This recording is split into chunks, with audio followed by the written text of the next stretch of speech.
இதாங்க எல்இடி. இந்த எல்இடியில் வந்து எல்இடி வந்து செக் பண்ண போகிறோம். இது வந்து ஒர்க் ஆகுதா இல்லையா அப்படிங்கிறது மல்டிமீட்டர் யூஸ் பண்ணி வந்து செக் பண்ண போகிறோம். இந்த எல்இடியில் வந்து லாங் டெர்ம் அளவுகள் வந்து ஆனோடு, ஷார்ட் டெர்ம் அளவுகள் வந்து கேத்தோடு. மல்டிமீட்டர் வந்து என்ன பண்ண போகிறோம்னா ஆஃப் கண்டிஷனில் இருந்து நம்ம என்ன பண்ணிக்கணும், இதை வந்து டயோடில் வந்து செட் பண்ணிக்கலாம். டயோடு இந்த டயோடு வச்சிட்டோம்னா இதில் வந்து பாசிட்டிவ் டெர்மினல் ஆனோட்லையும்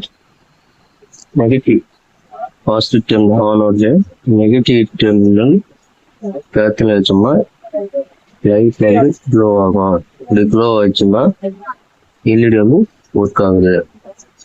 இதே இது க்ளோ ஆகலாட்டா ஒர்க் ஆக இருக்கும். இதே இது ரிவர்ஸில் வச்சு பாருங்க.